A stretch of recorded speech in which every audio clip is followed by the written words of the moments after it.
आवाज जा रही है सभी के पास? एक बार बताएंगे।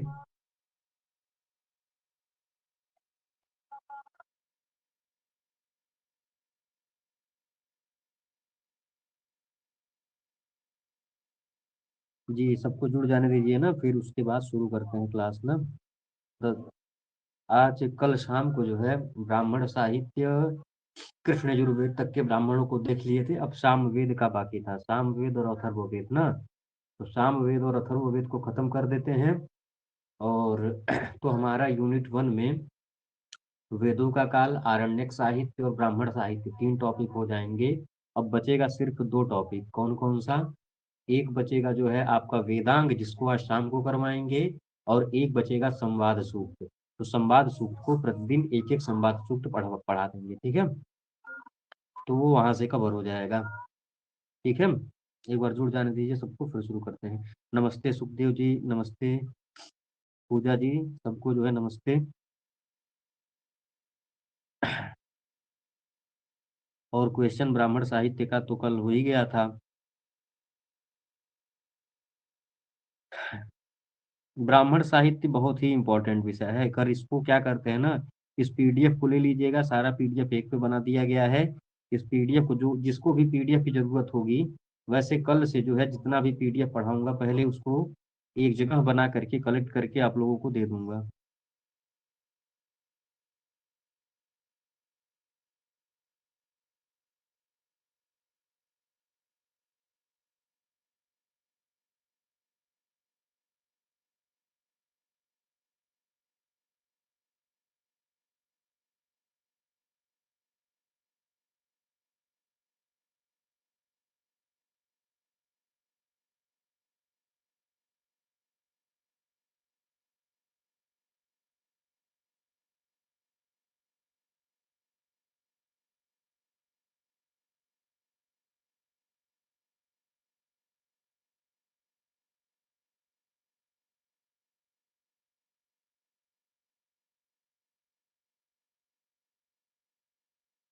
आवाज जा रही है ना? फ्री क्लास कब कब रहेगी?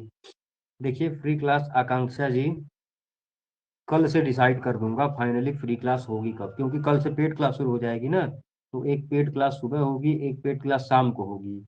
और फ्री क्लास का एक टाइमिंग बता दूंगा, ठीक है। दोपहर में कोई एक समय में फ्री क्लास होगी, ठीक है। हाँ।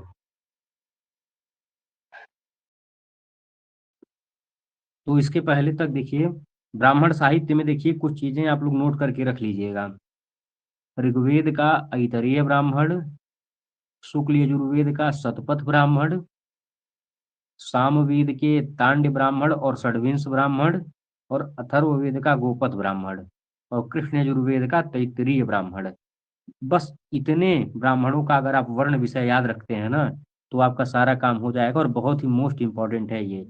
और एक काम इसके साथ साथ और कर लीजिएगा, माध्यन्दिन संहिता के 40 अध्यायों का वर्ण विषय एक बार क्रम से आप लोग उसको भी तैयार कर लीजिएगा, ठीक है। वो सारी चीजें मैं पीडीएफ के माध्यम से एक एक बार करवा दूंगा। और किस तरीके से याद रखना है वो भी बता दूंगा, ठीक है। तो आज जो है सामवेदीय ब्राह्मणों की बात हो रही है, तो कल इसके पहले तक तैत्तिरीय तक हो गया था। 11 बज गया, हाँ। अब शुरू करते हैं सभी को। नमस्ते, नमस्ते सभी को। सामवेदी ब्राह्मणों में अगर बात की जाए, तो सामवेद के ब्राह्मणों की संख्या अन्य वेदों के ब्राह्मणों की अपेक्षा कहीं अधिक है। सीधे सीधे आपको पतंजलि की सूक्ति याद रखनी है, सहस्त्र वर्मा सामवेद, ठीक है। सामवेद की हजारों शाखाओं का उल्लेख किया गया है। और ब्राह्मण भी जब चूंकि 1000 शाखाएं हैं, तो जाहिर सी बात है ब्राह्मणों की संख्या अपने आप अधिक हो जाएगी। इसलिए सबसे ज्यादा ब्राह्मण ब्राह्मण ग्रंथ जो है सामवेद से संबंधित है। अब देखिएगा, सामवेदी ब्राह्मणों की संख्या 8 है। किसके अनुसार? यह सायणाचार्य के अनुसार। सायण जो है सामवेद की शाखाओं की संख्या 8 मानते हैं। और सायण के अलावा जो है 9 ब्राह्मण है। तो जिनका नामोल्लेख सायण ने इस प्रकार किया है, यह श्लोक आपको याद होना चाहिए। अष्टौ ही ब्राह्मणा ग्रंथा प्रौणम ब्राह्मण मादिदम षड्विंशाख्यम द्वितीयम स्यात् ततः साम विदिर भवेत आर्षेयम देवताध्यायो भवेत उपनिषद ततः संहितोपनिषद वंशो ग्रंथा अष्टौ इति ऋताः, ठीक है। और इसका क्या मतलब है कि अष्टौ ही ब्राह्मणा ग्रंथा, मतलब ब्राह्मण ग्रंथ 8 होते हैं। कौन कौन से? आदिदम प्रौणम ब्राह्मणम, सबसे प्रारंभिक पहला ब्राह्मण है प्रौण ब्राह्मण। फिर उसके बाद षड्विंशाख्यम द्वितीयम स्यात्, अर्थात षड्विंश नाम का ब्राह्मण दूसरे नंबर पर है। ततः साम विधिर भवेत्, ततः मतलब दूसरे के बाद जब तीसरे नंबर पे साम विधान ब्राह्मण आता है, और फिर साम विधान के बाद चौथे नंबर पर आर्षेय या आर्षेय ब्राह्मण है, पांचवें नंबर पर देवताध्याय ब्राह्मण है, छठवें नंबर पर उपनिषद ब्राह्मण है, सातवें नंबर पर संहितोपनिषद ब्राह्मण है, और आठवें नंबर पर वंश ब्राह्मण है। इनका क्रम याद रखना है, क्योंकि यहाँ पे देखिए पहले आदि लिखा है फिर द्वितीय लिखा है, तो आदि और द्वितीय ऐसा शब्द लिख करके यही दो तक, मतलब इससे यही समझ में आ रहा है कि सबसे पहले प्रौढ़ ब्राह्मण, इसके बाद षड्विंश है, इसलिए इस श्लोक को याद रखेंगे, तभी आपको क्रम पता रहेगा। आप लोगों को पता है क्रम वाइज प्रश्न जो है इस बार पेपर में बनते हैं, और कब कहाँ से बन जाए ये कहा नहीं जा सकता, तो इसलिए इसको अगर आप एक सीक्वेंस से सीरियल वाइज याद रखेंगे तब वह काम करेगा आपका, ठीक है। तो सबसे पहले प्रौढ़ ब्राह्मण, फिर षड्विंश ब्राह्मण, फिर साम विधान ब्राह्मण, फिर आर्षेय ब्राह्मण, फिर देवताध्याय ब्राह्मण, फिर उपनिषद ब्राह्मण, संहितोपनिषद ब्राह्मण और वंश ब्राह्मण। ऐसे करके 8 ब्राह्मणों की संख्या, सायण के अनुसार सामवेद के ब्राह्मणों की संख्या कितनी है, तो 8 है, ठीक है। उपर्युक्त 8 ब्राह्मणों में से केवल प्रथम और द्वितीय ब्राह्मण, प्रथम और द्वितीय ब्राह्मण कौन है, तो प्रथम प्रौढ़ है और दूसरा जो है षड्विंश है। प्रौढ़ को ही तांड भी कहा जाता है, तो तांड और षड्विंश को पूर्णतया ब्राह्मण माना जाता है। उसके बाद से तीसरे से लेकर के, अर्थात सामविधान से लेकर के वंश ब्राह्मण तक के जितने भी ब्राह्मण ग्रंथ सामवेद के हैं ना, उनको अनुब्राह्मण में गिना जाता है। अनुब्राह्मण शब्द जो है, जब कल ब्राह्मण साहित्य का शुरुआत था भूमिका में, अनुब्राह्मण को बताया गया था अनुब्राह्मण क्या चीज होता है। अनुब्राह्मण उसको कहते हैं कि जो ब्राह्मण ग्रंथों के ही तुल्य रहता है, लेकिन ब्राह्मण ग्रंथों के किसी एक देश, किसी एक भाग के बारे में बताता है, छोटा सा रहता है। मतलब ब्राह्मण ग्रंथ के किसी एक भाग के यज्ञ की प्रक्रिया या फिर निर्वचन की प्रक्रिया या फिर विधि की प्रक्रिया, तो वो बताता है, उसको ही अनुब्राह्मण कहा जाता है, ठीक है। शेष साम विधान इत्यादि 6 ब्राह्मण किसमें गिने जाते हैं, अनुब्राह्मण में गिने जाते हैं। ये वेदों की अनुक्रमणिकाओं के तुल्य लघुकाय ग्रंथ हैं। जैसे वेद की अनुक्रमणिकाएं थी ना, जिसमें शाखाओं इत्यादि का उल्लेख किया जाता है, उसी तरह यह जो अनुब्राह्मण है, ये सब छोटे ग्रंथ होते हैं। अतः इन्हें ब्राह्मण ग्रंथों के तुल्य बता करके, ब्राह्मण ग्रंथों के ही समान रहते हैं, लेकिन ब्राह्मण ग्रंथ बड़े होते हैं और ये जो अनुब्राह्मण है ये छोटे छोटे होते हैं, ठीक है। यही इसमें बात है। तो इतना सबको क्लियर हो गया, एक बार बताएंगे। इतना सबको समझ में आ गया ना। सामवेद में सायण के अनुसार ब्राह्मण ग्रंथों की संख्या जो है कितनी है, 8 है। बस यही, श्रद्धांजलि जी, बस यही शुरू हुआ है सामवेदी ब्राह्मण। तो सायण के अनुसार जो है 8 ब्राह्मण है सामवेद के, उनका क्रम इस तरह से है। सायण की बात अगर नहीं करेंगे तो 9 ब्राह्मण हो जाएंगे। 9वां है जैमिनी ब्राह्मण। जैमिनी ब्राह्मण को सायण सामवेद का नहीं मानते हैं, इसलिए वह 8 ही मानते हैं, लेकिन है जैमिनी भी, ठीक है। अब सबसे पहला ब्राह्मण है तांड ब्राह्मण।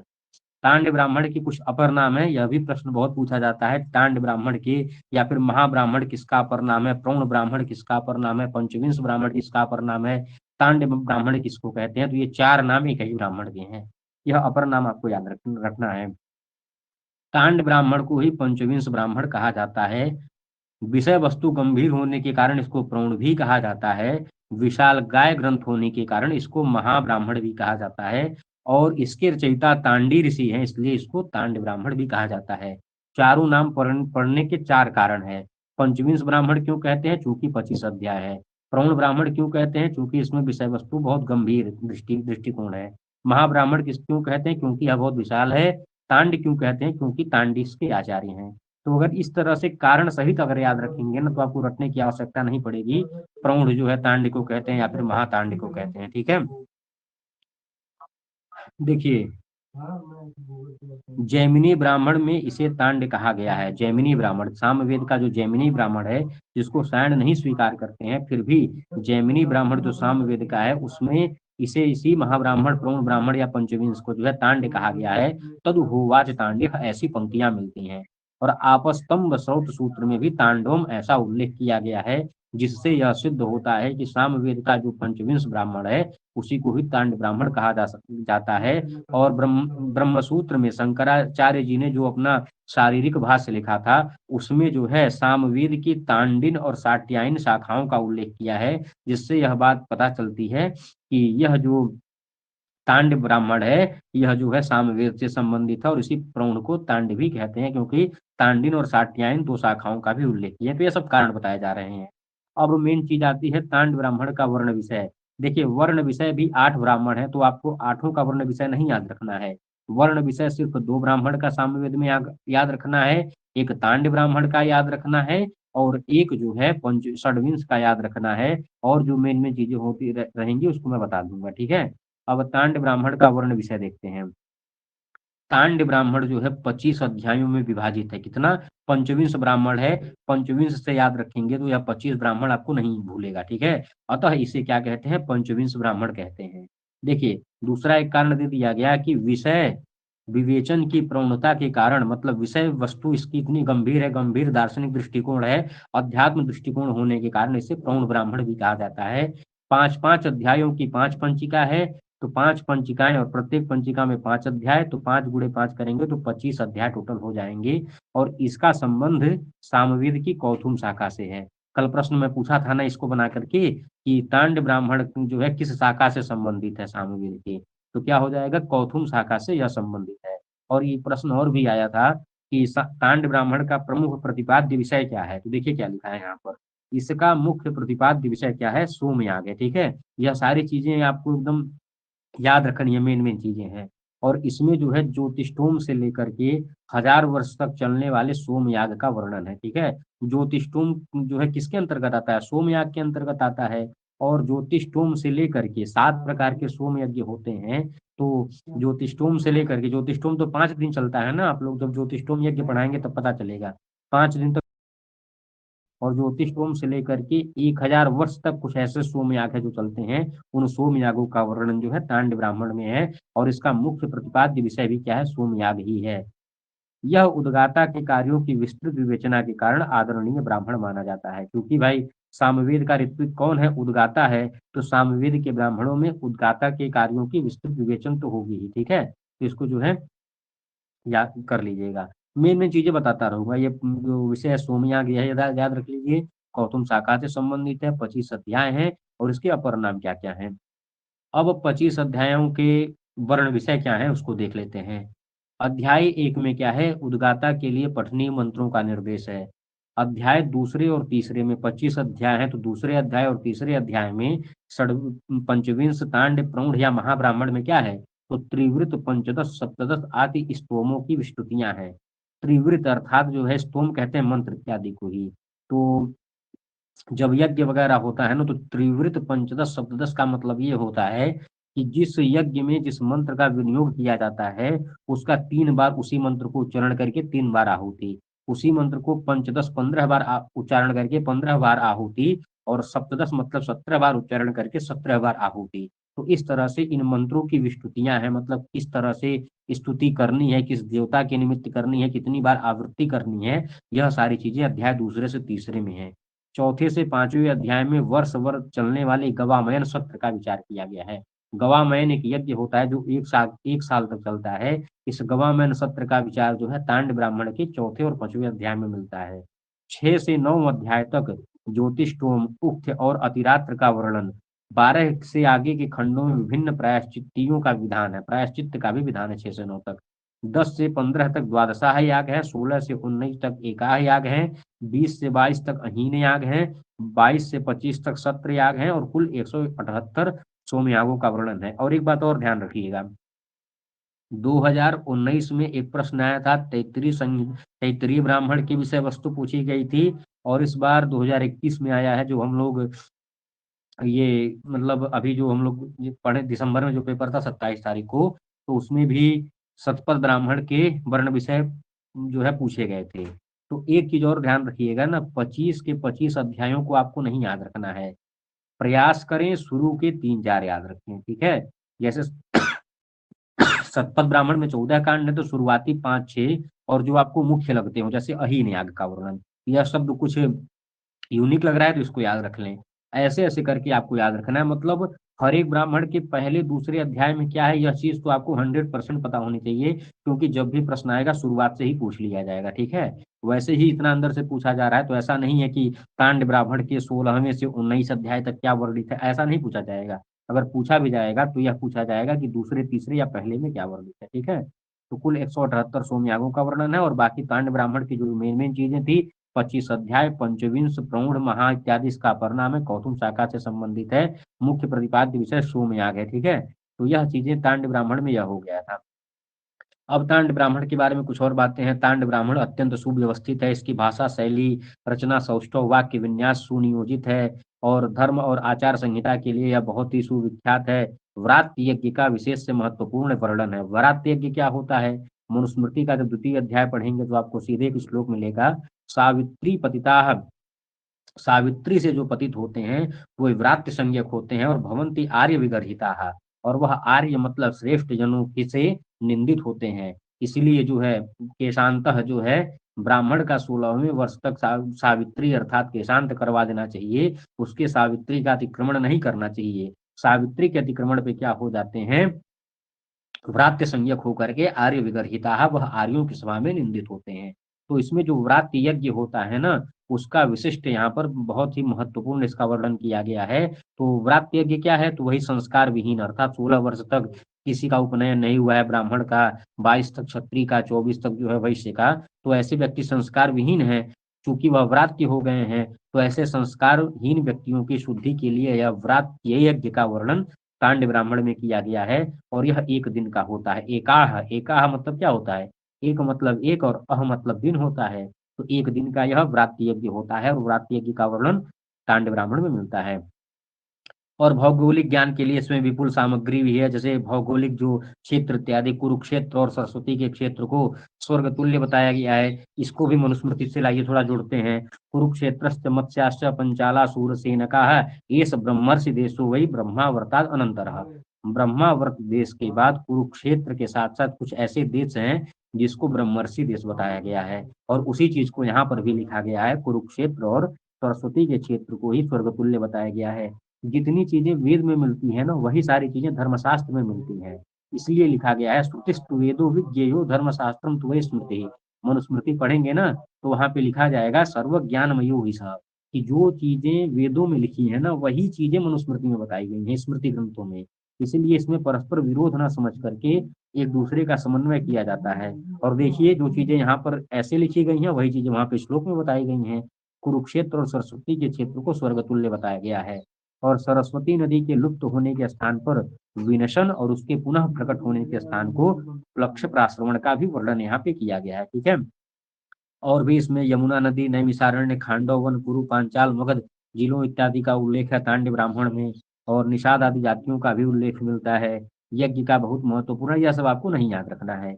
यज्ञ न करने वाले निकृष्ट, और यज्ञ न करने वालों को क्या माना गया है?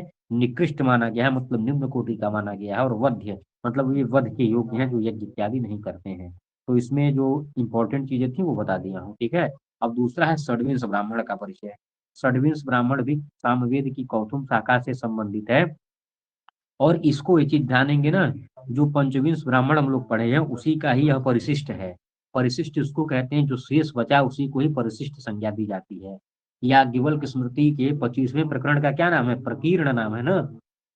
प्रकीर्ण में परिशिष्ट की ही चर्चा हुई है। तो जो 25वां प्रकरण है उसमें याज्ञवल्क्य स्मृति के व्यवहाराध्याय में 24 अध्यायों में जो बता दिया गया था, उसमें जो न बताया गया था उसको 25वें में बताया गया है। ठीक है, 25 का कोई विशेष नाम नहीं है कि जैसे सीमा विवाद में सीमा का नाम, वेतन वाले में वेतन का नाम, ऋणादान में ऋण से संबंधित चीजें, और दिव्य दाय में जो है दाय मतलब परिवार इत्यादि वाले किसको कितने भाग मिलेंगे। प्रकीर्ण का मतलब ये होता है परिशिष्ट इत्यादि, जो शेष बचा है उसकी चर्चा कर लेना। तो इसको जो यह जो षड्विंश ब्राह्मण है, इसको क्या माना जाता है? पंचविंश या तांड ब्राह्मण का ही परिशिष्ट माना जाता है, और इसीलिए सायण ने अपने भाष्य में इसे तांडेय शेष ब्राह्मण कहा है। कल यह भी प्रश्न आया था ना कि तांडेय शेष ब्राह्मण जो है किसका अपर नाम है, तो याद रखें षड्विंश ब्राह्मण का अपर नाम है। तांड का एक भाग या परिशिष्ट कहा गया है। षड्विंश में देखिए 6 शब्द हैं, पंचविंश में 25 है। तो षड्विंश में 6 अध्याय हैं, कहीं कहीं 26 में मिलता है, लेकिन इसको 6 ही ज्यादा इसमें सर्वमान्य है, और 6 ही होगा। इसके अमांतर भेद या खंड है। इसके प्रथम 5 अध्यायों में यज्ञ का ही विस्तृत वर्णन है, और अंतिम 6 अध्याय को अद्भुत ब्राह्मण कहते हैं। ये देखिएगा, ये याद रखिएगा, इसका प्रश्न कल बनाना चाहिए था, भूल गए। तो षड्विंश ब्राह्मण में जो अंतिम 6वां अध्याय है उसको अद्भुत ब्राह्मण कहते हैं। ये चीज आपको याद रखना है। ठीक है, तो इसमें भूकंप, अतिवृष्टि, अकाल, अनिष्ट, कुस्वप्न और अपशकुनों आदि के साथ ही विभिन्न उत्पातों की शांति के लिए विभिन्न याज्ञ इत्यादि का वर्णन किया गया है। यह ब्राह्मण तत्कालीन मान्यताओं प्रथावाद के ज्ञान के लिए बहुत उपयोगी है। इसके प्रथम अध्याय में सुब्रह्मण्य ऋचा का विशेष वर्णन है। तो षड्विंश ब्राह्मण की परिचय में अगर देखें तो षड्विंश ब्राह्मण सामवेद की कौथुम शाखा से संबंधित है। इसको तांडिका परिशिष्ट माना जाता है, इसलिए इसको तांडिक शेष ब्राह्मण कहा जाता है। इस षड्विंश ब्राह्मण में 6 अध्याय हैं। छठवें को अद्भुत ब्राह्मण कहा जाता है। प्रथम अध्याय में सुब्रह्मण्य ऋचा का वर्णन है। यह सारी चीजें मोस्ट इंपॉर्टेंट है इसके बारे में, ठीक है। और भूर्भुवस्वः, इन तीन जो महाव्याहृतियां हैं, इनसे भू से ऋग्वेद की, भुव से यजुर्वेद की और स्व से सामवेद की उत्पत्ति का वर्णन है। और ब्राह्मणों के लिए संध्योपासन, ब्राह्मणों को संध्योपासना कब करनी चाहिए, उसके लिए अहोरात्र की संधि अर्थात प्रातः और सायं की संधि बेला। आप लोग जानते होंगे कि संध्योपासन का समय सुबह ब्रह्म मुहूर्त में बताया गया है, जब थोड़ी थोड़ी रात और थोड़ी थोड़ी दिन रहे। और इसी तरह से सायंकाल की संध्या के लिए भी यही चीज बताया गया है, जब थोड़े थोड़े रात्रि होने लगे और जो है दिन ढलने लगे, तो मतलब दिन और रात्रि के मिश्रण को ही संध्योपासन का समय बताया गया है। और उसको देखिए यहाँ पर पंक्ति में यहाँ भी लिखा गया है, तस्मात् ब्राह्मणो अहोरात्र से संयोगो, दिन और रात का जब संयोग होता है तभी संध्याम उपासते, तभी जो है संध्योपासन करना चाहिए। ऐसा षड्विंश ब्राह्मण में सीधे आपको देखिए यहाँ पे पंक्ति के साथ बताया गया है, ठीक है। षड्विंश ब्राह्मण में यज्ञ विधानों के प्रसंग में 24 आख्यायिकाएं आई हैं। इसमें से इंद्र और अहिल्या वाला आख्यान बहुत ही प्रसिद्ध है। तो कल ये भी प्रश्न था, इंद्र और अहिल्या का आख्यान जो है किस ब्राह्मण में मिलता है, पंचविंश में कि षड्विंश में। देखिए षड्विंश की चर्चा चल रही है, इसे पढ़ने के बाद ना खुद ही पता चल जाता है क्या चीजें इंपॉर्टेंट है। वैसे लिखा तो बहुत सारा मिल जाएगा, लेकिन इंपॉर्टेंट हमको खुद से ढूंढना पड़ता है ना। तो ये हो गया इसका षड्विंश ब्राह्मण का। अब तीसरा ब्राह्मण है सामविधान ब्राह्मण। सामविधान ब्राह्मण की बात करें तो यह ब्राह्मण प्रतिपाद्य विषय की दृष्टि से अन्य ब्राह्मणों से सबसे अलग है, ठीक है। इसमें जादू टोने से संबंधित सामग्री प्राप्त होती है। विभिन्न उपद्रवों की शांति के लिए सामगान के साथ ही विभिन्न अनुष्ठानों का भी विधान है। सामविधान ब्राह्मण में श्रौत यागों के साथ ही प्रायश्चित्त का विधान, कृक्ष आदि व्रत, काम्य याग, अभिचार कर्मों का भी वर्णन है। विषय वस्तु की दृष्टि से इस ब्राह्मण का क्षेत्र बहुत ही व्यापक है। सामविधान ब्राह्मण में बस ये आपको याद रखना है, 3 प्रपाठक और 25 अनुवाक हैं। और इसका विषय वस्तु देखेंगे तो प्रपाठक 1 में प्रजापति से सृष्टि की उत्पत्ति, शाम की प्रशंसा, शाम स्वरों के देवता, देवों के लिए यज्ञ, कृक्ष और अतिकृक्ष व्रतों का वर्णन, स्वाध्याय और अग्न्याध्यान के नियम, दर्श, पूर्णमास, अग्निहोत्र। तो इसमें बस ये याद रखें, संविधान ब्राह्मण किससे संबंधित है, सामवेद से संबंधित है। और इसमें 3 पाठक और 25 अध्याय हैं, ठीक है। वर्ण विषय इतना कुछ नहीं देखना है। श्रोत्रामणि आदि यागों का वर्णन श्रुत सूत्रों के साथ देव प्रीत्यर्थ सामगान, विभिन्न पापों के लिए प्रायश्चित्तों का वर्णन। और प्रपाठक दूसरे और तीसरे में जो है काम्य कर्म, रोग निवृत्ति एवं क्षेम के लिए विभिन्न प्रयोग, अभीष्ट सिद्धि, राज्याभिषेक, अभिचार, शांति, युद्ध विजय आदि के लिए विभिन्न प्रयोग दिए गए हैं। और अंत में साम संप्रदाय के प्रवर्तक आचार्यों का वर्णन, अध्ययन के अधिकारी और दक्षिणा का वर्णन किया गया है। तो इसका वर्ण विषय आपको नहीं तैयार करना है। अब इसके कुछ और भी अन्य भी तथ्य हैं। इसमें क्या क्या वर्णित है, तो श्रौत और प्रांतिक विधियों का समन्वय है। अभिचार कार्यों के लिए सामगान की कतिपय अनुष्ठानों का विधान है, जैसे शत्रु को मारने के लिए चिता की भस्म शत्रु के घर या बिस्तर पर डाल देना। इन सारी चीजों का अभिचार कर्म जो भी होते हैं, क्रूर कर्म या फिर जिनका निषिद्ध है, निषेध वाले कर्म है ना, सेने ना विचरण यजित इत्यादि जो वाक्य हैं, उन सारी चीजों से संबंधित चीजें यहाँ पर मिलती हैं। शत्रु को मारने के लिए आटे की मूर्ति बनाकर चाकू से गला काटना और उसे आग में डालना, कुछ ऐसे नियमावली दिए गए हैं जो अभिचार कर्म से संबंधित है। वो सब सामविधान ब्राह्मण में बताए गए। काम्य प्रयोग, प्रायश्चित्तों का विधान इत्यादि विशेष महत्वपूर्ण है। ब्राह्मण धर्म सूत्रों की यह सामविधान ब्राह्मण पूर्व पीठिका है। विविध पापों के लिए प्रायश्चित्तों का वर्णन है। यह ब्राह्मण ग्रंथ मुख्यतया देखें तो पापों, अपराधों और कुकर्मों के सामाजिक अध्ययन के लिए बहुत ही महत्वपूर्ण है, ठीक है। तो आपको सामविधान ब्राह्मण में क्या याद रखना है, सिर्फ एक चीज कि इसमें 3 प्रपाठक या 3 अध्याय और 25 अनुवाक हैं। और उसके अलावा ये सब वर्ण विषय वस्तु आपको नहीं जानने की जरूरत है। बस मोटी मोटा एक चीज जान लीजिए, अभिचार कर्म, मारना काटना, जो भी यह सारी चीजें हैं वो सब इसमें वर्णित हैं। अगला है आर्षेय ब्राह्मण का परिचय। चौथा हो गया ना आर्षेय ब्राह्मण। तो यह ब्राह्मण एक प्रकार से आर्ष, आर्ष शब्द ऋषि शब्द से बना है। तो आर्ष अनुक्रमणी का ही यह काम करता है। जिन ऋषियों ने जो गान प्रचलित किए थे या जो उन गानों के प्रवर्तक हैं, उन गानों के नाम उन ऋषियों के नाम पर रखे गए हैं। आर्षा, देखिए आर्षीय ब्राह्मण में देखिए आर्षानुक्रमणिका इत्यादि चीजों का महत्व रहेगा और उसी का वर्णन रहेगा। इस ब्राह्मण में देखिए यह भी याद रखें, इसमें 3 प्रपाठक हैं। आर्षेय में शब्द कितने हैं? 3 शब्द हैं। एक आ शब्द है, एक शे शब्द है, एक यह शब्द है। तो इस तरह से इसको ट्रिक है ये सब याद करने का। इसमें 3 प्रपाठक हैं और 82 खंडों में यह विभाजित है। सामगान के वैज्ञानिक अध्ययन के लिए यह ब्राह्मण विशेष उपयोगी है। सामगान के केवल 2 गानों का ही आर्षेय ब्राह्मण में वर्णन है। कौन कौन सा? एक ग्राम्यगेय और एक अरण्यगेय। इसमें ही मतलब ग्राम्यगेय और अरण्यगेय ये जो 2 प्रकार के गान है ना, इसी 2 गानों का आर्षेय ब्राह्मण में वर्णन है और इसी में ही ऊह और ऊह्य गानों पर विचार नहीं किया गया है। मतलब 4 प्रकार के गान होते हैं ना, एक ग्राम्यगेय गान, अरण्यगेय गान, ऊह ज्ञान और ऊह्य गान, जिनमें से आर्षेय ब्राह्मण में ग्राम्यगेय और अरण्यगेय ही इसमें जो है वर्णित है। बाकी 2 का जो है विचार नहीं किया गया है। सामगानों का नामकरण प्रायः 5 आधारों पर हुआ है। मतलब ये जो सामगान होते हैं, सामगान का जो है नाम का आधार क्या है, मतलब उनका नाम ऐसे क्यों पड़ा? जैसे तैत्तिरीय आरण्यक के 10 प्रपाठक भद्र सहवै चित युंते देव वै परे इत्यादि जो 10 नाम हैं, तो उनके नाम का आधार था कि भाई पहला मंत्र भद्रम करणे भी से शुरू हो रहा था, तो इसलिए भद्रम नाम दे दिया गया। तो सामगानों का जो नामकरण है उनका आधार 5 है। कौन कौन से हैं? उन ऋषियों के नाम पर जिन्होंने सामगान का साक्षात्कार किया। पहला कारण ये है। ऋचा के प्रारंभिक शब्दों के आधार पर, गान के अंतिम भाग निधन के आधार पर, प्रयोजन के आधार पर, जैसे रक्षोन राक्षसों के नाशार्थ, तो रक्षोन ज्ञान हो गया, गान एक प्रकार हो गया। इनसे भिन्न अन्य आधार पर जैसे विंक इत्यादि सामगान। ये सब आपके लिए इम्पोर्टेंट नहीं है ना कि यह कोटियां कितनी हैं और सामगानों का नामकरण के आधार किसने हैं, कितने हैं। आर्षेय ब्राह्मण ऋषि के नाम के साथ उनके गोत्र का नाम भी उल्लेख कर देता है। जैसे हविष्मत गान के ऋषि या हविष्मान, इनका संबंध अंगिरा अंगिरस गोत्र से है। अधिकतर विद्वानों का ये मत है कि आर्षेय ब्राह्मण और द्योताध्याय ब्राह्मण एक ही ग्रंथ के 2 भाग है। मैक्सिमम आचार्य ऐसा मानते हैं कि जैसे सायण ने क्या किया है, आरसीय और देवताध्याय को अलग माना है, लेकिन ज्यादातर विद्वान आरसीय और देवताध्याय ब्राह्मण को एक ही ग्रंथ के 2 भाग मानते हैं, पूर्व भाग उत्तर भाग, इस तरह से।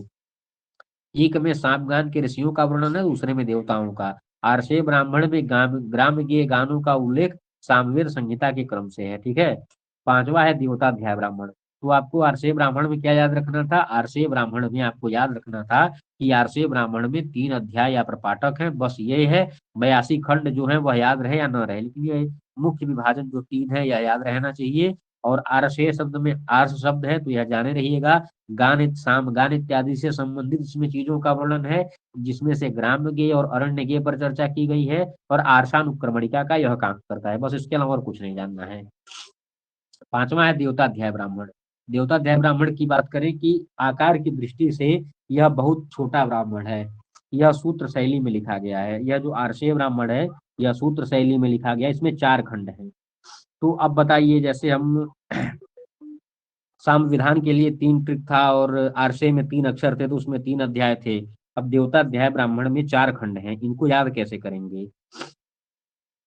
तो निरुक्त में क्या किया गया है, 4 प्रकार में देवताओं का विभाजन किया गया है। ठीक है। एक पुरुष विद्य, एक अपौरुष विद्य, एक अनुभय विद्य और एक धर्मार्थोभय विद्य, ऐसे करके निरुक्त में देवताओं को 4 तरह से समझा गया है। तो देवता से, अगर ये सब ट्रिक है जोड़ने का, तो वहां पे देवता का 4 विभाजन है, इसलिए यहाँ पर देवता अध्याय में 4 खंड हो जाएंगे। ठीक है। ऐसे कुछ ट्रिक बनाकर याद रखेंगे तो आपको याद होता जाएगा। कुछ संस्करणों में केवल 3 खंड हैं, इसमें सामगान के देवताओं का विशेष रूप से वर्णन है। अब इसमें देवताध्याय ब्राह्मण के जो 4 खंड हैं उनके वर्ण विषय क्या क्या है इसको देख लेते हैं, फिर बता देंगे इसमें इंपॉर्टेंट क्या है। बस यह जानिए कि यह सूत्र शैली में है और 4 खंड है। और विभिन्न सामों के संबंध देवताओं का वर्णन है। सामगान की देवताओं के रूप में सर्वप्रथम अग्नि, इंद्र, प्रजापति, सोम, वरुण, त्वष्टा, अंगिरस इत्यादि देवताओं का वर्णन है। दूसरे खंड में क्या है, इसके तो जो है छंदों के देवता और उनके वर्गों का विशेष वर्णन है। तीसरे खंड में जो है सामवेदी छंदों के नाम की निरुक्तियां दी गई हैं। इन्हीं निरुक्तियों में से अनेक निरुक्तियों को यास्क ने अपने निरुक्त में ग्रहण किया है। जैसे गायत्री छंद है, तो ऋचाम तो वो समास्ते पुष्वान गायत्रम तो गायति शक्वरीषु ब्रह्मोत्वा वदति जाति विद्याम यज्ञस्य मात्राम विमीत उत्वह। ऐसा ज्ञान सूक्त का एक मंत्र है और उसमें एक गायत गायत्रम त्वम गायति शक्वरीषु, तो गायत्री छंद का निर्वचन जैसे निरुक्त में यास्क ने किया है ना, गायते है स्तुति कर्मणः, अर्थात स्तुति करने कर्मकांड में स्तुति को जब किसी गान के माध्यम से गाया जाता है तो उसको जो है गायत्री छंद कहते हैं और वह यह काम उद्गाता का होता है। तो यहाँ पे कहने का मतलब ये है कि देवताध्याय ब्राह्मण में ना छंद के मंत्रों की निरुक्तियां बताई गई थी और उसी निरुक्ति को जो है किसने फॉलो किया है, यास्क ने फॉलो किया है। ठीक है, यास्क जो भी कहते हैं आचार्य अकस्मात आचार आचारम जाह्यति आचिनोति अर्थान आजिनोति बुद्धिमिति वा, इस तरह से निर्वचन की प्रक्रिया यास्क जो है कहाँ से सीखे हैं, तो वो हो जाएगा देवताध्याय ब्राह्मण से। ठीक है, तो इसमें देखिए देवताध्याय ब्राह्मण में 4 खंड हैं, सूत्र शैली में लिखा गया है और कुछ निर्वचन इत्यादि इसमें चीजों का वर्णन है। ठीक है, और इसी प्रकार और अन्य भी जो छंद है उनका निर्वचन दिया गया है, अनुष्टुभ उष्णिक ककुभ जगति इत्यादि का। चौथे खंड में गायत्र शाम की आधार रूप गायत्री के विभिन्न अंगों के देवता रूप का वर्णन है। भाषा शास्त्र की दृष्टि से इसका निर्वचन वाला खंड अति महत्वपूर्ण माना जाता है और इसमें निर्वचन बहुत प्रामाणिक ढंग से दिए गए हैं। मतलब कुल मिलाकर यह जानिए देवता अध्याय ब्राह्मण में 4 अध्याय हैं, सूत्र शैली में है, निर्वचन की शैली को यह बताता है। बस इसमें इतना ही जानना है आपको। अगला है उपनिषद ब्राह्मण। उपनिषद ब्राह्मण की बात करें तो इसका दूसरा नाम छांदोग्य ब्राह्मण है। इसको आप भूलेंगे नहीं क्योंकि छांदोग्य खुद ही एक उपनिषद है सामवेद का। और उपनिषद ब्राह्मण को अगर पूछा जाए कि छांदोग्य ब्राह्मण किस ब्राह्मण का अपर नाम है, तो उपनिषद अगर शब्द आ जाए तो समझ जाएंगे छांदोग्य और उपनिषद, ऐसा आप सिस्टम बैठा करके समझ सकते हैं ना। तो उपनिषद ब्राह्मण का अपर नाम क्या है, छांदोग्य ब्राह्मण, यह इंपॉर्टेंट चीजें हैं। और इसमें जो है 10 प्रपाठक हैं। अब जैसे आरसे में 3 शब्द थे तो 3 अध्याय हो गया। देवता अध्याय ब्राह्मण में निरुक्त में देवताओं की 4 कोटियां बताई गई हैं, इसलिए देवता अध्याय ब्राह्मण में 4 अध्याय हो गए। अब उपनिषद ब्राह्मण में 10 प्रपाठक है, इसको कैसे याद रखेंगे, तो आपको पता होगा ईश कठकेन मुंड मांडुक्य तित्तिरी ऐतरेयम च छांदोग्यम बृहदारण्यकम 10। उपनिषदों की संख्या तो 108 है, लेकिन जो प्रामाणिक 10 उपनिषद है ना, उसी पे शंकराचार्य जी ने भाष्य लिखा है। तो उपनिषदों की संख्या कितनी होती है, 10 उपनिषद होता है, 10 संख्या होती है। इसीलिए उपनिषद ब्राह्मण में कितने प्रपाठक हो जाएंगे, 10 प्रपाठक। ये सब ट्रिक है याद रखने का, ऐसे अगर मन में बैठा करके से रटेंगे तो नहीं याद होगा। तो उपनिषदों की संख्या कितनी होती है, 10, तो इस तरह से याद रखते हैं। और यह ब्राह्मण दो ग्रंथों का सम्मिलित रूप है। ठीक है, यह ब्राह्मण 2 ग्रंथों का सम्मिलित रूप है। इसमें 2 ब्राह्मण और मिलते हैं, कौन कौन से, एक मंत्र ब्राह्मण मिलता है और एक जो है और अभी आएगा उस वो ब्राह्मण छांदोग्य उपनिषद ब्राह्मण मिलता है। तो मंत्र ब्राह्मण की अगर बात करें तो प्रथम 2 प्रपाठकों को मंत्र ब्राह्मण या इसमें चूंकि 10 प्रपाठक है ना, तो प्रथम 2 प्रपाठकों को मंत्र ब्राह्मण या मंत्र पर्व कहते हैं। और प्रत्येक प्रपाठक के 8-8 खंड है, ये सब इतना अवान्तर भेद नहीं जानना है, मोटी मोटा आपको यह जानना है उपनिषद ब्राह्मण में 10 प्रपाठक हैं। इसमें गृह संस्कारों में विनियुक्त मंत्रों का संकलन है। इन मंत्रों का ही गोभिल और खादिर गृह सूत्रों में विभिन्न गृह संस्कारों में भी विनियोग है। इस मंत्रों की संख्या 268 है। प्रथम प्रपाठक में गर्भाधान, सीमंतोन्नयन, चूड़ा कर्म, उपनयन, विवाह और समावर्तन के मंत्र दिए गए हैं।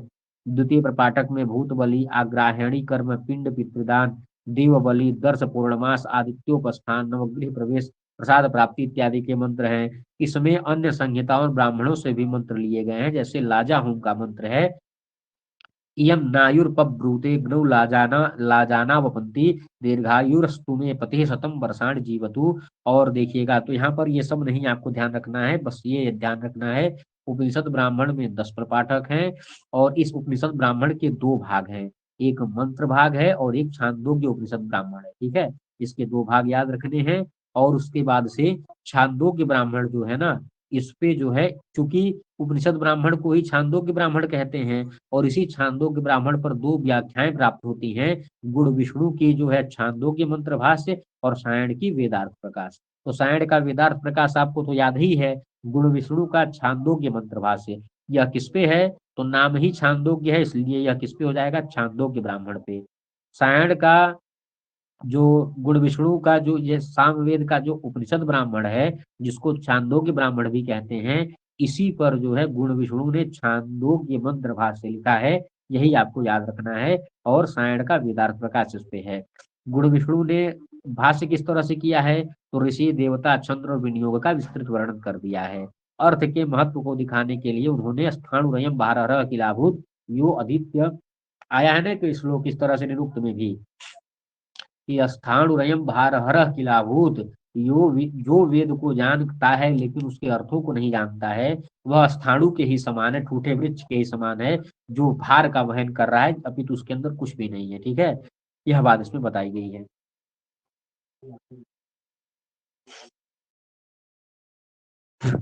जो अर्थ को नहीं जानता वह मूर्ख है, और जो अर्थ को जानता है उसी को सफलता प्राप्त होती है।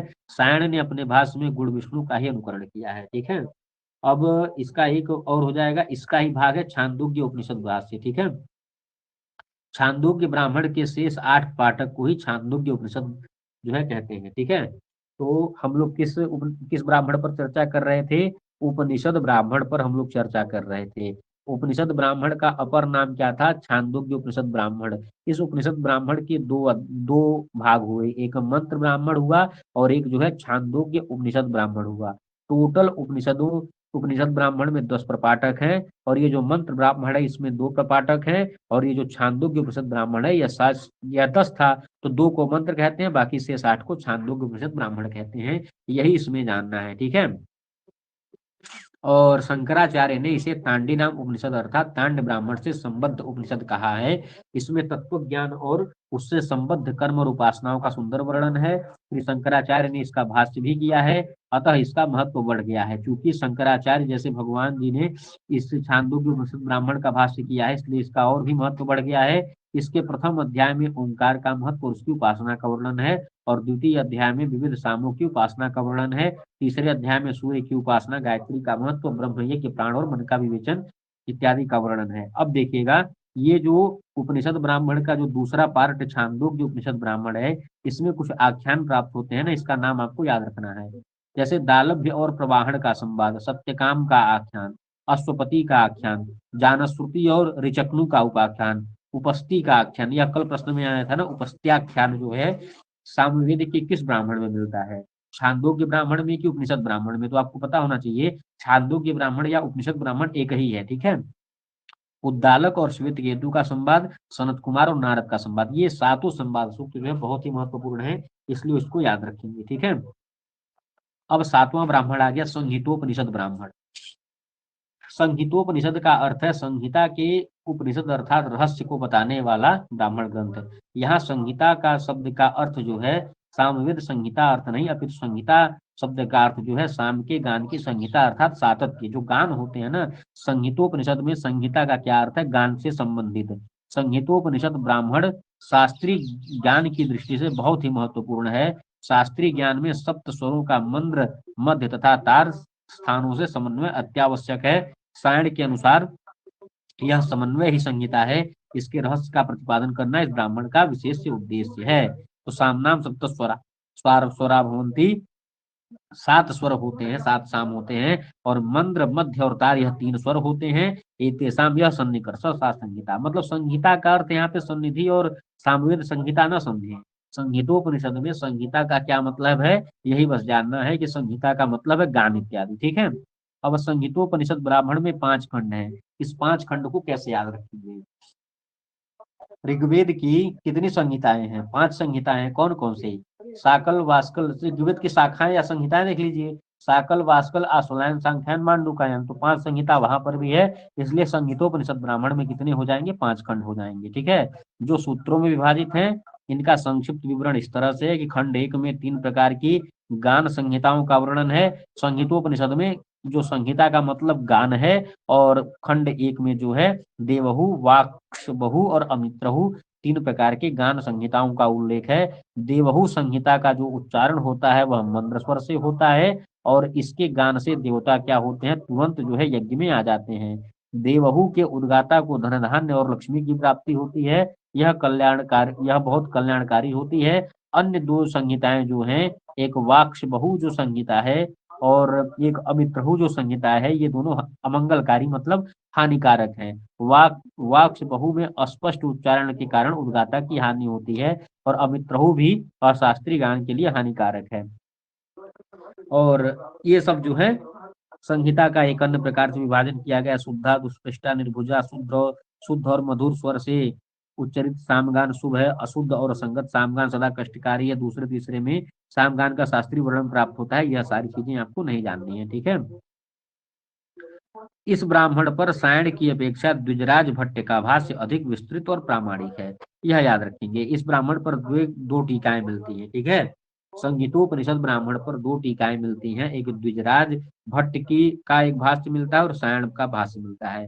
और सायण भाष्य से ज्यादा जो है प्रामाणिक और ज्यादा जो है अधिक विस्तृत भाष्य जो है द्विजराज का है, ठीक है। और चौथे पांचवें खंड में पूर्व विषय का ही विषय विस्तृत वर्ण विषय यह सब आपको नहीं देखने हैं इतने, ठीक है।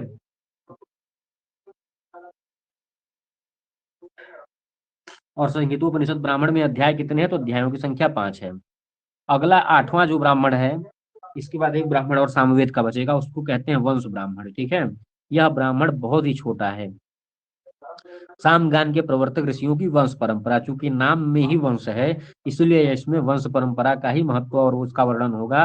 वंश इस वंश ब्राह्मण में 3 खंड है, ठीक है। कितने खंड है, वंश ब्राह्मण में 3 खंड है, ठीक है। इसमें स्वयंभू ब्रह्मा से सामवेद की परंपरा का प्रारंभ माना गया है। मतलब सामवेद सबसे पहले ब्रह्मा के पास आया, ब्रह्मा से कश्यप, और कश्यप से सर्वदत्त गार्ग तक की वंश परंपरा इसमें बताई गई है। किस तरह से, सबसे पहले सामवेद ब्रह्मा जी के पास, फिर प्रजापति ने मृत्यु को सिखाया, मृत्यु ने वायु को, वायु ने इंद्र को, और इंद्र ने अग्नि को, और अग्नि से कश्यप, और फिर सामवेद। इस तरह से यहाँ पे इसका क्रम बताया गया है। इसका क्रम आपको नहीं याद रखना है, बस यह जानना है वंश परंपरा में वंशावली का उल्लेख है। सबसे छोटा ब्राह्मण है, इसमें 3 खंड है, ठीक है। और तदनंतर यह परंपरा कश्यप ऋषि से सर्वदत्त गार्ग तक आई। अब देखिए, सायण के जो 8 भाष्य थे, अष्टो ही ब्राह्मणा ग्रंथा पूर्णम ब्राह्मण मादिदम षड्विंशाखंड द्वितीयम स्यात् ततः सामवेदिर्भवेत्। इस तरह से 8 ब्राह्मण सायण के समाप्त हुए। लेकिन एक 9वां ब्राह्मण जो चूंकि जैमिनी संहिता सामवेद की है, तो सायण के अनुसार नहीं, लेकिन जैमिनी ब्राह्मण भी सामवेद का ही माना जाता है। इसलिए 9वें ब्राह्मण जैमिनी ब्राह्मण पर भी बात करते हैं। सामवेद की जैमिनी शाखा के 3 ब्राह्मण प्राप्त होते हैं। जैसे याज्ञवल्क्य के एक ही है, लेकिन उसके 3 प्रकार हैं। वृद्ध याज्ञवल्क्य, योग याज्ञवल्क्य, और एक शुद्ध याज्ञवल्क्य। उसी तरह से जैमिनी ब्राह्मण एक होते हुए भी इसके जैमिनी शाखा की जो है शाखा एक ही है, लेकिन इसके 3 ब्राह्मण हैं। एक जैमिनी ब्राह्मण है, एक जैमिनी आर्षीय ब्राह्मण है, और एक जैमिनी उपनिषद ब्राह्मण है। और सामवेद की कौथुम और रामायणी शाखा के साथ ही जैमिनी शाखा भी प्रचलित रही है। देखिए, सामवेद की 3 शाखाएं हैं, कौथुम शाखा, एक रामायणी शाखा, एक जैमिनी शाखा। तो भाई जब जैमिनी शाखा एक सामवेद की है, तो उस शाखा के ब्राह्मण भी तो होंगे। तो इसीलिए बताया गया है जैमिनी शाखा के 3 ब्राह्मण है। कौन कौन से, जैमिनी ब्राह्मण, जैमिनी आर्षेय ब्राह्मण, जैमिनी उपनिषद ब्राह्मण, ठीक है। जैमिनी शाखा वाले ब्राह्मणों में प्राचीन वैदिक रूप मिलते हैं। इसकी वर्णन शैली बहुत ही प्राचीन है, और आख्यानों में भी पुरातनता मिलती है। जैमिनी ब्राह्मण में 3 कांड हैं। ये खंडों में विभाजित है। प्रथम कांड में 364 खंड, दूसरे में 442, तीसरे में 386। ये सब नहीं याद रखना है, बस जैमिनी तीनों ब्राह्मणों में 3 खंड या 3 कांड है, यही याद रखना है आपको। मंगलाचरण के श्लोकों में महर्षि जैमिनी की स्तुति की गई है। उन्हें मतलब इन्हीं जैमिनी को व्यास का शिष्य और तलवकार का गुरु बताया गया है। कहने का मतलब ये है कि व्यास के 4 शिष्य थे ना, तो जैमिनी को क्या दिया था, जैमिनी को सामवेद दिया गया था। तो इसीलिए यह व्यास के जो है क्या है, यह शिष्य हैं, कौन, जैमिनी, और तलवकार की गुरु हैं। जैसे लिखा है, देखिए पंक्ति में कि व्यास शिष्याय मुनये तस्मै जैमिनये नमः, और तम जैमिनीम तलवकार गुरुम नमामि। अर्थात व्यास शिष्याय मुनये, मतलब व्यास के जो शिष्य हैं ऐसे जैमिनी को नमस्कार है। और दूसरी पंक्ति में बताया गया है, तम तलवकार गुरुम जैमिनीम नमामि। अर्थात जो है तम मतलब उनको, किसको, तलवकार के गुरु जैमिनी मुनि को नमस्कार है, ठीक है। 4 शिष्य 4 विद और रचना, बिल्कुल। जैमिनी ब्राह्मण का प्रतिपाद्य विषय 3 कांडों में विभाजित है। प्रथम कांड में अग्निहोत्र के 2 वेद, नित्य और काम्य कर्म का वर्णन है। और खंड 66 से लेकर के यह जो है, देखिए यहाँ पे एक बात बता देना कि इसको एक बार आप पढ़ सकते हैं, कहिए तो हम ही पढ़ते हैं, लेकिन ये इंपॉर्टेंट नहीं है। खंड 66 से 364 तक अग्निहोत्र का वर्णन, राजा वर्ष में एक बार अग्निष्टोम याग करता है, राजकुमार द्वादशाह याग, छंदस अग्निहोत्र यज्ञ इत्यादि का वर्णन है, गवामयन सत्र का विचार है, और उसके बाद अथर्वण के पुत्र दधीची की जो कथा है वह भी इस पे विस्तार से की गई है। जैमिनी ब्राह्मण की कुछ विशेष बातें हैं। अनुष्टुप छंद को गायत्री छंद की माता कहा गया है। यह जो अनुष्टुप छंद है यह गायत्री छंद की माता कहा गया है। भूर्भुवः स्वः इन तीन महाव्याहृतियों को सारे पापों का प्रायश्चित कहा गया। कोई भी पाप कर लीजिए, भूर्भुवः स्वः यह जो तीन महाव्याहृतियां यह सारे पापों को निवारण करने वाली हैं। गायत्री का महत्व बताते हुए तीनों काल की जो संध्याएं होती हैं, प्रातः कालीन, मध्याह्न कालीन और सायंकालीन, इनको जो है इनकी आत्मा कहा गया है। किसको? तीनों कालीन संध्याओं की आत्मा कौन है? तो गायत्री है। इसमें तीन सवनों को यथास्थान देवों तक पहुंचाती हैं। मुख्य रूप से देवताओं की संख्या 33 है। इनका ही विस्तार जो है इस तरह से हो जाता है। सृष्टि की उत्पत्ति का वर्णन है। दूसरा है जैमिनी आरसीय ब्राह्मण। कौथुम शाखा के आरसीय ब्राह्मण के तुल्य इसमें भी स्वाध्याय और यज्ञ की दृष्टि से ऋषि, देवता और छंद के ज्ञान पर विशेष विस्तार किया गया है। ठीक है, बस इसमें इतना जानिए। और जैमिनी उपनिषद ब्राह्मण में यह जैमिनी तलवकार उपनिषद ब्राह्मण, जैमिनी उपनिषद ब्राह्मण को ही, क्योंकि जो है केनोपनिषद है और इसलिए इसको क्या कहते हैं? जैमिनी तलवकार उपनिषद भी कहते हैं। जैमिनी ब्राह्मण के मंगलाचरण में जैमिनी को तलवकार का गुरु बताया गया, तलवकार ऋषि का गुरु बताया गया है। इस प्रकार यह जैमिनी के शिष्य की रचना है, मतलब तलवकार की रचना है। ठीक है, यह ब्राह्मण 4 अध्यायों में विभाजित है। जैमिनी उपनिषद ब्राह्मण 4 अध्यायों में है और ओंकार इत्यादि का वर्णन है। ओम से गायत्री की रचना हुई, इन सारी चीजों का इसमें वर्णन है। ठीक है, इस ब्राह्मण में पवित्र ज्ञान ब्रह्म से कश्यप ऋषि तक किस क्रम में किया गया है उन सारे क्रमों का वर्णन है, और बाकी चीजें इसमें उतनी जरूरी नहीं है। अब उसके बाद आते हैं, अब अंतिम ब्राह्मण बचा अथर्ववेद का गोपद ब्राह्मण। ठीक है, अथर्ववेद के गोपद ब्राह्मण की बात करें तो अथर्ववेद का एकमात्र गोपद ब्राह्मण ही है। पहले इसे शौनकी शाखा से, अथर्ववेद की देखिए 2 शाखाएं हैं, एक शौनक शाखा है, एक पैपलाद शाखा है। तो यह जो गोपथ ब्राह्मण है यह किस शाखा से संबंधित माना जाएगा, इसके विषय में संशय उत्पन्न हुआ। तो पहले तो क्या होता था कि शौनक शाखा से गोपथ ब्राह्मण की उत्पत्ति बताई जाती थी, लेकिन जो है पैप्पलाद शाखा के अथर्ववेद का प्रथम मंत्र सन्नो देवी रभिष्टये आपो भवन्ति पीतये का गोपद ब्राह्मण में उल्लेख है। और अथर्ववेद का पाठ सन्नो देवी रभिष्टये मंत्र से प्रारंभ हो रहा है। कहने का मतलब ये है कि कुछ लोग बोलते थे सौनक शाखा से है, और अगर गोपद ब्राह्मण के प्रथम मंत्र की बात करें तो उसमें सन्नो देवी रभिष्टये से शुरू है, जो कि पैप्पलाद शाखा से है। तो इससे यह हुआ कि नहीं, सौनक से नहीं, पैप्पलाद से संबंधित होना चाहिए। और वेंकट माधव ने अपनी ऋग्वेद की सर्वानुक्रमणी में पैप्पलादम अथर्वणाम ऐसा कह करके गोपद ब्राह्मण को पैप्पलाद से सीधा संबंधित बता दिया। इसलिए कभी भी प्रश्न आए कि गोपद ब्राह्मण किससे संबंधित है, तो उसको पहले पैप्पलाद पर ही जाएंगे। ठीक है, पैप्पलाद संहिता से यह संबंधित है। ठीक है, गोपथ का नामकरण गोपद ब्राह्मण ऋषि के आधार पर हुआ है, क्योंकि अथर्ववेद के ऋषियों के नामावली में गोपथ ऋषि का नाम आया है। गोपथ ब्राह्मण के 2 भाग हैं, यह जानेंगे, पेपर में आ जाए। पूर्वोत्तर नाम ना कस्य ब्राह्मण से नाम आधार, कि पूर्व और उत्तर नाम से किस ब्राह्मण का विभाजन हुआ है, तो आपको तुरंत याद हो जाना चाहिए पूर्व गोपथ और उत्तर गोपथ। यह जो है गोपथ ब्राह्मण के बारे में बताया जा रहा है। पूर्व गोपथ में 5 प्रपाठक का अध्याय है और उत्तर गोपथ में 6। तो गोपथ ब्राह्मण के 2 भाग हुए, एक पूर्व एक उत्तर। पूर्व में 5 और उत्तर में 6। उत्तर गोपथ में 6 प्रपाठक या अध्याय हैं। इतना चीजें आपको पता चल गया होगा। प्रत्येक प्रपाठकों में कई कंडिकाएं हैं, 258 कंडिकाएं हैं। और गोपथ शब्द जो है गोपु धातु से बना है। गोपु रक्षणिक धातु होती है ना, गोपयति इत्यादि रूप बनते हैं गोपा। अथर्वांगिरसों को गोप्तारह कहा गया है, मतलब अथर्ववेद के जो ऋषि हैं, उनको गोप्तारह मतलब रक्षक कहा गया है। और इसमें पूर्व और उत्तर भाग मिला करके 11 प्रपाठक, क्योंकि पूर्व में 5 उत्तर में 6, तो 6 5 कितना हो जाएगा, 11 प्रपाठक टोटल हो गए। और गायों का पथ, गो मतलब होती है गाय और पथ मतलब रास्ता, गायों का पथ अंगिरस जानते थे, अतः उनका नाम गोपथ पड़ा। इनमें प्रथम मत ही ग्राह्य है, शेष अनुमान है। ठीक है, गोपद ब्राह्मण के प्रतिपाद्य विषय की अगर बात करें तो प्रथम प्रपाठक में सृष्टि की उत्पत्ति, बस जैसा कि बताया था हर एक प्रपाठक के पहले और दूसरे अध्याय को ही जानना मोस्ट इंपॉर्टेंट है। बाकी 11 प्रपाठक में क्या क्या वर्ण विषय है यह जानना जरूरी नहीं है। प्रथम प्रपाठक में सृष्टि की उत्पत्ति, दूसरे में प्रणव उपनिषद, और जो है प्रपाठक एक ही में गायत्री उपनिषद का वर्णन है। दूसरे प्रपाठक में ब्रह्मचारी के कर्तव्य होता है कि भूमिका और यज्ञ तत्वों की मीमांसा। तो यह एक दो याद रखेंगे और इसको बाकी पढ़ लेंगे एक बार। प्रपाठक 3 में यज्ञ का विवेचन, ब्रह्मा का महत्व, दर्श पूर्णमास, अग्निहोत्र, अग्निष्टोम की रहस्यात्मक व्याख्या है। चौथे में गवाबैन इत्यादि है। पांचवें में संवत्सर सत्र, अश्वमेध, अग्निष्टोम इत्यादि का विवरण है। उत्तर भाग की बात करें तो पूर्व भाग में 5 अध्याय या प्रपाठक थे, उत्तर भाग में 6 प्रपाठक हैं। तो उत्तर भाग के प्रथम प्रपाठक में ब्रह्मा का आसन, दर्श पूर्णमास इत्यादि का वर्णन है। उत्तर भाग का भी 2 याद रखेंगे। और दूसरे में काम्य इष्टियां, सोमयाग, प्रायश्चित, दर्श पूर्णमास इत्यादि का वर्णन है। तीसरे में वसटकार, अनुवसटकार इत्यादि। चौथे में एकाह यज्ञ। पांचवें में अतिरात्र, वाजपेय, आप्तोरयाम, अहीन यज्ञ। और छठवें में अहीन यज्ञ, उक्त शिल्प, सडह, कुंताप सूक्त। यह कुंताप सूक्त याद रखेंगे। कुंताप सूक्त किससे संबंधित है? तो अथर्ववेद से संबंधित है। गोपद ब्राह्मण का समय, समय में बहुत ही विवाद है। ब्लूमफील्ड गोपद ब्राह्मण को वैतान स्रोत सूत्र के बाद की रचना मानते हैं। यह वैतान स्रोत सूत्र अथर्ववेद क्या स्रोत सूत्र है और इसके बाद गोपद ब्राह्मण की रचना हुई, ऐसा ब्लूमफील्ड स्वीकार करते हैं। और कीथ और कैलेंड ब्लूमफील्ड के मत से सहमत नहीं होते हैं और वे क्या कहते हैं? गोपद ब्राह्मण वैतान से प्राचीन है।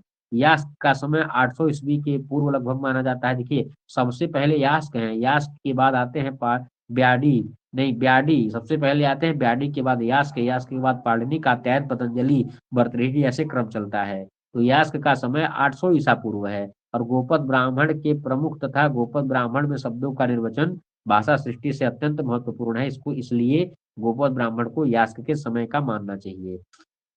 तो जैसे दीक्षित शब्द की व्युत्पत्ति इत्यादि का वर्णन इसमें बताया गया है। ठीक है।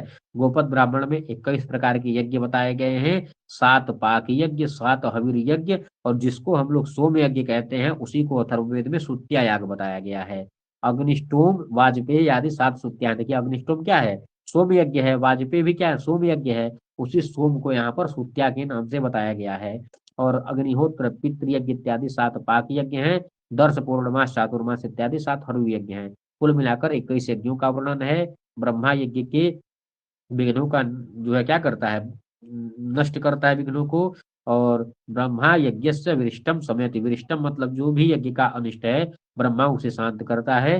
गोपथ में अनेक शब्दों के निर्वचन दिए गए हैं।